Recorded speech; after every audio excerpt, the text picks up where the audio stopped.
बेहतरीन drama serial गुड्डी की इस एपिसोड में आप देखेंगे कि सोनी ने अपना काम बड़े अच्छे तरीके से करने की कोशिश की है। और वो आफाक से कहती है कि देखो तुम फिक्र मत करना, तुम्हारा काम बहुत जल्दी हो जाएगा। यानी कि सोनी अपना एतबार खुद गंवा रही है और उस आफाक के पीछे सब कुछ ख़त्म कर रही है। इतने लालची शख्स को इस तरह से मान रही है कि जैसे वो वाकई में उससे बहुत प्यार करता है, लेकिन वाकई में आफाक सिर्फ और सिर्फ पैसे की खातिर ये सब कुछ कर रहा है। लेकिन आप देखेंगे कि हमज़ा को उसकी एक्टिविटी पे थोड़ा शक हो रहा है और वो कहता है कि हमें सोनी आपी का पीछा करना होगा। मुझे ऐसा लगता है कि जैसे कुछ ना कुछ गड़बड़ कर रही है और वो किसी मुश्किल में ना फंस जाए। दूसरी तरफ काफ़ी गुड्डी परेशान है। गुड्डी को ऐसे ऐसे ख्वाब आ रहे हैं सोनी के बारे में कि वो बिलबिला कर रोती उठ जाती है और हमज़ा को कॉल कर देती है और कहती है, हमज़ा बस मैं तुम्हें इतना कहना चाहती हूँ कि सोनी आपी का ख्याल रखना और आइंदा दिनों में उन पर बहुत ज़्यादा नज़र रखना। मुझे ऐसा लगता है कि जैसे कुछ गलत होने वाला है, कुछ ऐसा हो जाएगा जिससे सब खराब हो जाएगा। क्योंकि आप देखेंगे कि शाज़िया ने भी इस तरफ उसका जीना मुहाल किया है और कहती है कि तुम आए दिन किससे बातें करती हो और क्या हिसाब है, मुझे भी कई दफ़ा तुम्हारी आवाज़ें सुनाई देती हैं। लेकिन नासिर इस बात को टाल-मटोल करता है और कहता है कि मासूम बच्ची के ऊपर इस तरह के इल्ज़ामात बिल्कुल भी ठीक नहीं है। देखो वो अपनी गुड्डी के साथ बातें कर रही होती है, अपनी स्वीटी के साथ बातें कर रही होती है। आप लोग क्यों इस बात को इतना सीरियस ले रहे हैं? मुझे तो इस बात की समझ नहीं आ रही है। शाज़िया कहती है कि मैं देख रही हूँ तुम आए दिन काफ़ी ज़्यादा उस गुड्डी की साइड ले रहे हो। हमें तो ऐसा लगता है कि तुम्हारी रिश्तेदारी हमसे नहीं बल्कि उस गुड्डी से है। वो तुम्हारा सगी भांजी है। जिसको सुनकर वो कहती है गुड्डी कि आप मामू जान मेरी टेंशन मत लिया करें और बार बार उनके सामने मेरी तरफदारी मत किया करें। मैं नहीं चाहती कि आपकी बहन आपके खिलाफ हो जाए। आगे से नासिर कहता है कि तुम फिक्र मत करो, मैं सब कुछ ठीक कर लूँगा। मैं अपनी बहन को भी जानता हूँ कि इसे किस तरीके से ठीक करना है। और वैसे भी हमजा अहमद ने जो तुम्हें तंग करने का ठेका उठा रखा है, अहमद को तो मैं सच ज़रूर करूँगा। आगे से गुड्डी कहती है कि आपको कुछ भी करने की ज़रूरत नहीं है। जो मेरे साथ बुरा करता है खुद ही उसके साथ बुरा हो जाता है।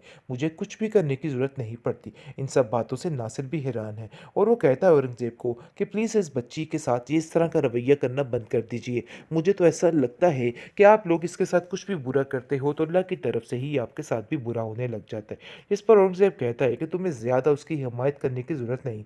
हमें पता है कि उसके साथ क्या करना और क्या नहीं, और मुझसे बेहतर उसके बारे में कोई नहीं सोच सकता है। इसलिए अपने दिमाग को तुम दुरुस्त रखो और आइंदा से कोई भी ऐसी बात मत करना जिसकी वजह से मुझे परेशानी या कोई टेंशन उठानी पड़ जाए। इसलिए तुम्हें यहाँ पे रखा गया है ना, बस उसी मकसद पे ध्यान दो। इस तरह रहोगे तो मसला ख़राब हो जाएगा और तुम्हें कभी भी औरंगज़ेब इस घर में ऐसे बर्दाश्त नहीं करेंगे। अगर उन्हें पता चल गया ना कि तुम उनकी बातें सुनते हो चोरी चोरी, तो वो देखना तुम्हारा क्या हश्र करते। जिस पर वो कहता है, अरे भाई मैंने कौन सा जानबूझ के सब कुछ किया है, बस अचानक से मेरे कान में ऐसी बात गूंज गई तो बस मुझे पता चल गया। खैर मुझे कोई इंटरेस्ट नहीं आप लोगों की इन सारी फजूल आप उसको बातों अंदर में घसीट के ले आती हैं। आखिर आपका मसला क्या है, क्यों आप उसके पीछे हाथ धो के पड़ चुकी हैं? बस कर दीजिए, छोड़ दीजिए उसकी जान। लेकिन शाजिया कहाँ बाज आने वाली है।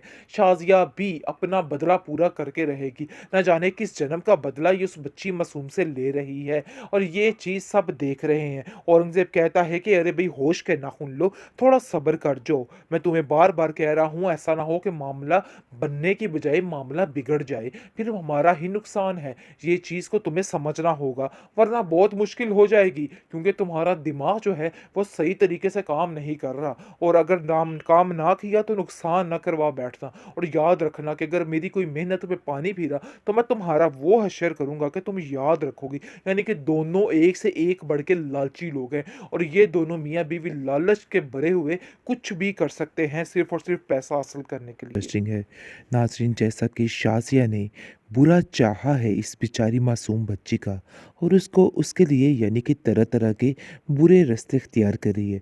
लेकिन वो नहीं जानती कि ये रास्ते उसके लिए ही आसान हो रहे हैं और उसकी हर मुश्किल, हर परेशानी बहुत जल्द दूर हो रही है। क्योंकि जैसे ही नासिर घर में आ चुका है, वो देख रहा है कि उसकी बहन शाज़िया उसके साथ बहुत बदतर सलूक कर रही है। वो उसको कहती है कि आखिर तुम ऐसा कैसे कर सकती हो?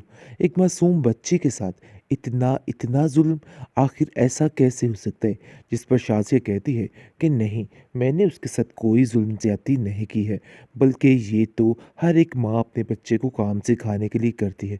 और वैसे भी जिस काम के लिए तुम इधर ठहरे हुए हो ना, बस वही काम करो और कोई भी काम करने की ज़रूरत नहीं है। लेकिन उसका भाई भी उसको ऐसे चने चबाएगा कि ये सारी ज़िंदगी याद रखेगी। आप देखेंगे कि शाज़िया को दिन ब दिन इतना बेवकूफ़ बनाया जा रहा है कि वो समझ ही नहीं आ पा रही उसको कि आखिर क्या मसला है और क्या नहीं है। और उसको जैसा-जैसा बताया जा रहा है, वो वैसा ही समझी जा रही है। लेकिन गुड्डी को ऐसा महसूस हो रहा है कि जैसे उसका कोई अपना इस घर में मौजूद हो, जिसकी वजह से वो काफ़ी खुश होती है। आगे से शाज़िया कहती है कि देखो, तुम्हें ज़्यादा खुश होने की ज़रूरत नहीं है। ये मत समझना कि तुम्हें इसकी सपोर्ट मिल गई है तो तुम्हें सब कुछ मिल जाएगा। देखो भई, ऐसा वैसा कुछ नहीं होने वाला। मैं तुम्हें बार-बार एक ही बात समझाने की कोशिश कर रही हूँ। जल्दी-जल्दी अपने काम को निपटाओ और हमारी ज़िंदगियों से दूर हो जाओ। गुड्डी बहुत रोती है और कहती है कि आखिर चच्ची जान मुझसे इस तरह के लहज़े में क्यों बार-बार पेश आती हैं? मैं तो उनका बुरा नहीं चाहती हूँ, लेकिन फिर भी ऐसा क्यों होता है? वो अपने चच्चा जान से भी बात करती है कि आखिर मैंने आप लोगों का क्या बिगाड़ा है? क्यों आप लोग मुझसे इतनी नफ़रत करते हैं? जिस पर उसका चचा कहता है कि तुम फ़िक्र मत करो, सब ठीक हो जाएगा। यानी कि उसको तो चालाकी बड़े बेहतरीन तरीके से करनी आती है। लेकिन शाज़िया आउट ऑफ कंट्रोल हो चुकी है और वो थक चुकी है हर बात को सह के। सहने से मुराद है गुड्डी को इस घर में रख के, क्योंकि वो एक पल के लिए भी किसी को बर्दाश्त नहीं कर सकती।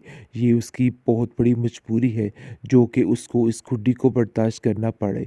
लेकिन गुड्डी बहुत ज़्यादा परेशान हो चुकी है और उसको समझ ही नहीं आ पा रही और वो सोचती है कि काश वो अपनी खाला के घर से आती ही ना, उसके पास ही रहती। आखिर कैसे वो चच्ची जान की बातों में फिर आ गई और फिर दोबारा से इसी जहन्नम में आ गिरी।